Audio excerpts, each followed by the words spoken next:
I know I'm late. After this video, I'll be starting the Wuthering Waves anniversary response video as well. So it's the Meggy situation that is happening along with this whole kerfuffle. Anyways, I hope you enjoyed this video. So as we all know that the Pandora's box has been opened and all of its evils have been released upon this cursed land. Our only hope now is that the games outside Hoyo would not monopolize this any further, as this brings a whole new can of worms for PvE or PvP gacha games, or maybe even regular games as well. I still remember watching this special program, and please, to whatever gods above, return me at least 20 or 30 minutes of my life back from that endless glazing and spoiling. They were so casual with the introduction of global passives like, hey, we set up a passive that can revive you even if you bench this character. Anyways, to another character with a different global passive. They're shameless. They know this is gonna sell. Even a piece of the community is going to be chipped, they still have a lot of revenue from this because it just works. If you make a specific problem with a specific solution is getting that character, that's the definition of predatory. And with Anaxia and Phynon being the big shots of Amphoreus, they're definitely going to have global passives as well. Because if you release a character and they do not have the same DPS roof or even higher than the previous one, that's not gonna sell. The problem is HSR doesn't do it step by step. They're making leaps on the stairs that they're walking on. And before you say that supports like shielders and healers don't do the same damage as main DPS, I'm going to throw in a vat of acid as I'm talking carries here and not the life supports. They're not gonna backtrack this, they're lost in the sauce, they're making banks, why back out now? And if they lost 2 heads, the Hydra will grow back another 2 games to continue the cycle. Remember the time when HSR actually cared about elemental weaknesses and Silver Wolf was unique for applying another elemental weakness to an enemy? I don't think they remember, bro. Oh, that buffing of your old characters? That's just gonna be placebo. I bet you that's going to be a one and done thing. They buffed that character once just for that patch, only to be forgotten in time again. What's the wise saying again? Ah yes, just don't be greedy and stupid. I love games where waifu versus meta thrives, and even the waifus can counter the meta in more ways than one. I love that. I love the old characters that can be wild cards and still be usable up until now. I'd rather have an honest restaurant that this is what they can only cook for today than an overpriced restaurant that feels lacking in their serving and flavoring. There's also another event called Morning Starlight, but I don't see anything new. This feels like another copy of fake fiction from the looks of it. Another one on the chopping block is Star Rail World. So we're really just gonna be focusing on minigames now instead of the turmoil of the current status of the main game. To be honest, this looks like that managing game from all the way back to Bellabog event where you put a character there and fit the right stats and you earn goodie points. And for your 2-year stay with the community, you get to choose your power creep character to wish you the best of luck on your endeavors in this world, as you're going to need it more than them as they're pretty much just seat warmers in the Astral Express now. Hey, look on the bright side, you get to drink milk tea to forget the bitter experiences you've had for the past 2 years in this game.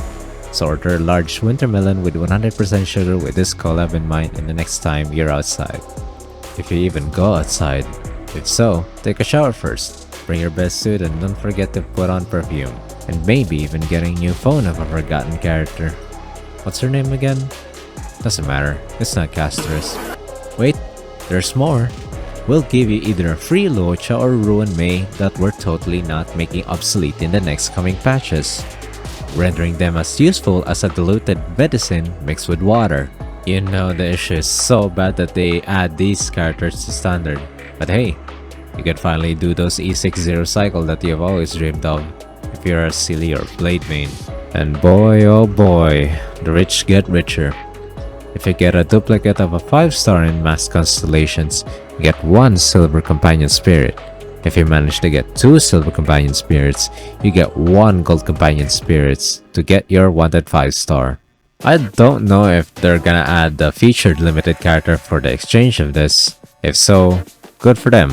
If it's all standard, that is such a nearly useless feature, cause my guess is that most are like E3 at best right now. And with 7 standards now becoming 10, this is just like putting a band-aid on a large road rash. And finally, the creme de la creme is that the game was taking so long, right? We'll add more hours for you to play and more lore for you to dive in on, because I know how much you like the stories of this game and you definitely don't want to skip it, right? Because we're going back to Penacony and that story still wasn't finished. All love Xiaoji in unparalleled story writing. We know he made the hit game Honkai Impact 3, right? I'm sure you're gonna love the plot and the unending resurrections on this game that will never get tiring, right? After all, we love Honkai Star Rail and there's no power creep in this game at all. I hope you enjoy your stay until the very end. Alright, enough with the jokes. As I said before, there's no turning back. HSR has introduced global passives and this is going to be the new norm now.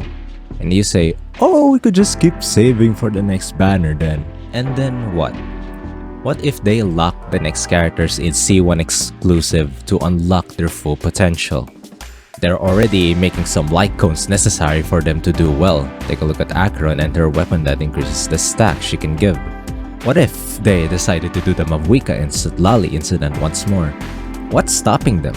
They do not care, as that's how they always manage to be on top and let the people say, see, it's a good game. It's on top of the revenue this month, so they're doing a good job in their game.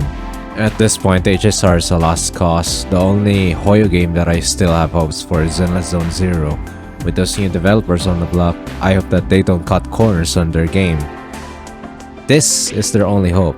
If this spark dies, I do not have the trust on the Hoyo's Verse brand anymore, especially with any upcoming games that they're working on. I don't know, I keep having these hearsays that they're doing an Animal Crossing gacha game. I don't know what you're gonna wail there, your neighbors, your tools, or whatever. Oh, and I forgot to talk about the light cone memory shards, and you need to spend apparently for the battle pass for these fragments. You only get one fragment for the Nameless Glory for $9.99. 2 fragments if you get the Nameless Medal for $19.99. $40 if you want the Ruin, Mei, or Luocha, or any of the new standard light cones. Or you can just pay $20 each month and a half if you're impatient or something. I really thought you can get the shards by just getting the 5-star light cones, but apparently looking at it now, it doesn't look good at all. I don't mean to discourage any players from playing this game. You guys are free to try it out. If you're still playing, keep playing. I don't have any violent reaction towards it or any malevolent intentions. I'm just airing out my problems on this game lately. As for me, this is not my cup of tea anymore. Well, anyways, this is No Sleep Club Horizon saying once again to take care of yourself, stay healthy, stay safe, and I'll be logging off now. Bye bye.